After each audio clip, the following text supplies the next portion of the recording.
Regarding the EU's nature restoration law, which passed just this past week, I'm wondering, do you have any specific thoughts on that and the impact that it might have on rural communities and farming communities in Ireland? Yeah, obviously I have a number of concerns still, and I suppose what happened yesterday in Strasbourg, as we know, there was a vote. It was very tight. It was maintained by 12 votes, but I suppose the important area is currently now what is a huge issue for farmers here in Ireland, the worrying about re-wetting of farmland.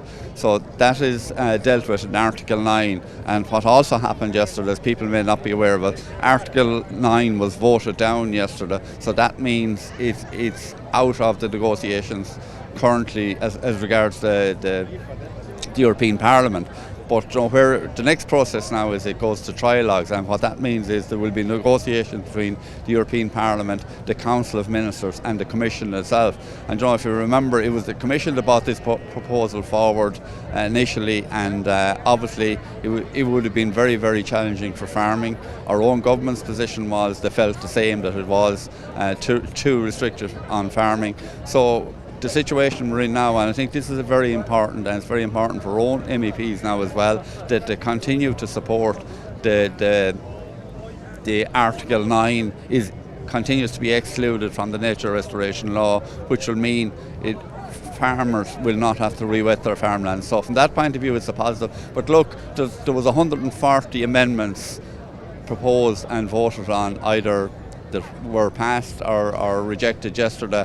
I haven't had time to see all of the 140, but our people are working through them. So all in all, look, it's much better than it was. And I suppose, look, I think I want to say as well, that farmers understand nature restoration, have been working with restoration of nature for many, many years. We have eco schemes now in our CAP programme, and the farmers are working with all of those measures currently. So already farmers have done a lot. But look, this is still a huge challenge, and we will be monitoring very, very closely the negotiations within that trilogue in the weeks and months ahead.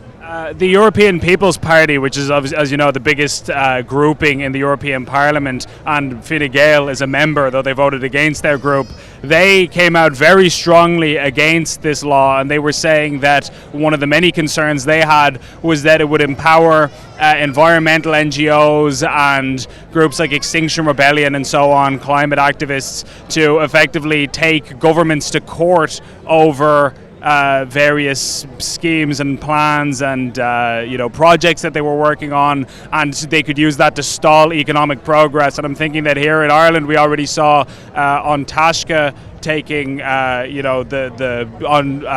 the cheese plant in Kilkenny to court and stalling that whole process. Do you think there's any concern there about that going forward? Yeah, obviously there's always concerns, and the more legislation we have, it makes operating a farm more difficult and challenging. But look, on the other side of this, I think what's very important is we have to be able to continue producing food and finding a balance here between climate. Already we're working on a reduction of emissions, and farmers can achieve 19 of the 25% reduction in emissions that the target that we were giving this time last year. So there's progress there, and similarly around nature restoration, I think we can do it. And obviously everything is open for challenge, regardless of which way this vote went yesterday.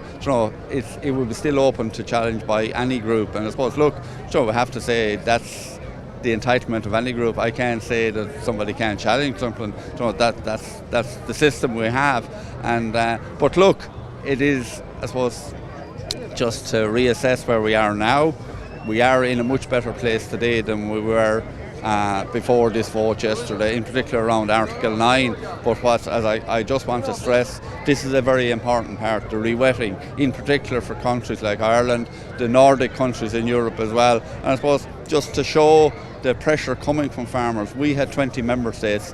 We held a demonstration outside the Parliament in Strasbourg on Tuesday morning before the vote, and likewise Greta Thunberg and her group of people were there as well. But look, that's democracy, and everybody's entitled to their voice. But look, I think the key thing in all of this is that we work hand in hand both with reducing emissions, nature restoration, but food, producing food, food nutrition and food security are critically important for everybody as well. So we all seen the shock went through the world with the Russian invasion on Ukraine a year and a half ago, and that still continues. So I think one message in all of this for the EU, I think this is a wake-up call for the EU Commission, trying to drive through the Green Deal farm to fork like a horse and carriage through the system in Europe.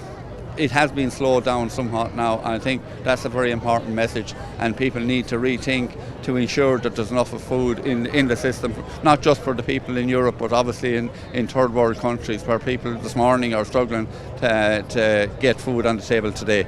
Thank you so much, Mr. Cullinane. One final question, if you don't mind. We recently heard that Borden Amona is, they're obviously pivoting away from turf cutting and things of that nature, and that they're replacing it with the re-wetting of bogs, many of these jobs, as you mentioned. But we heard that there's some of these places in Offaly where the vast majority of workers are opting for redundancy rather than taking the jobs that they're being offered instead. Do you think we're going to see more of that? Is there a resistance in rural Ireland to these kinds of, this so-called just transition that we've heard about? Yeah, I suppose, look, this is hugely challenging. In particular, you're right, for areas in Offaly, in Westmeath, those counties up there, parts of Tipperary as well, is hugely challenging. You're right, and I suppose people have been involved in the harvesting of peat for many, many years, and you talk about a just transition, but somebody's in a position or a job for many, many years and being told you have to go and do something completely different. So obviously that is challenging and will be challenging going forward. And I suppose there's a key message here again, like it's all around funding. We had always been told when we were agreeing to work around climate that there would be more funding and there would be more opportunities put in place around renewable. We're not seeing that type of funding coming from the government, so that is a challenge for our government as well.